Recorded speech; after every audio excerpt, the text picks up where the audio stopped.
For thousands of years, dogs have been called our best friends. But their compassion doesn't stop with humans.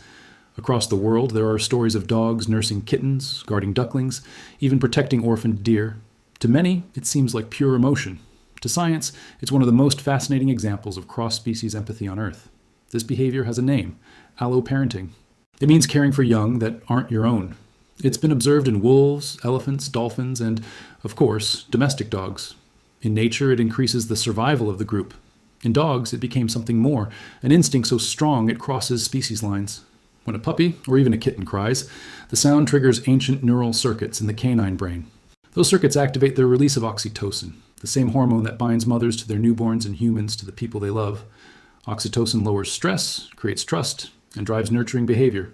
It's the chemistry of compassion.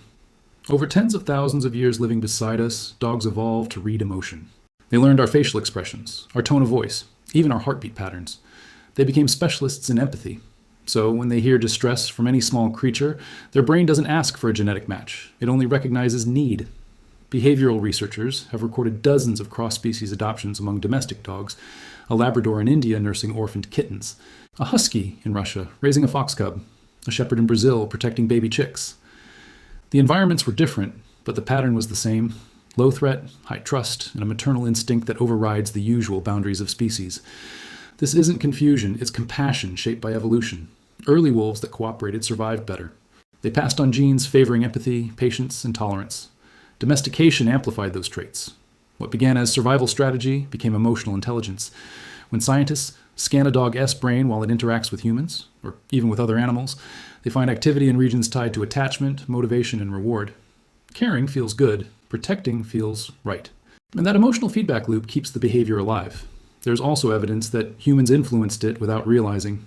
For millennia, we selected dogs that were gentle with children and livestock. We reinforced kindness, not aggression.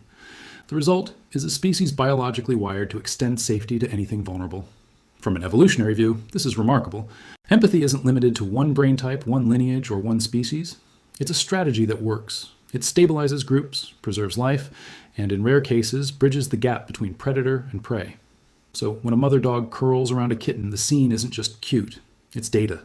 It's evidence of how flexible biology can be when guided by emotion. It shows that love, in its simplest form, is a survival mechanism that became something sacred.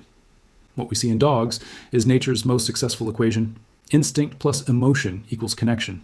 And connection, across species, across fear, across difference, keeps life going. Every time a dog adopts the helpless, we are reminded that empathy is older than humanity itself. It existed before language, before philosophy, before civilization. It's written into the nervous system of creatures that simply refuse to ignore a cry for help.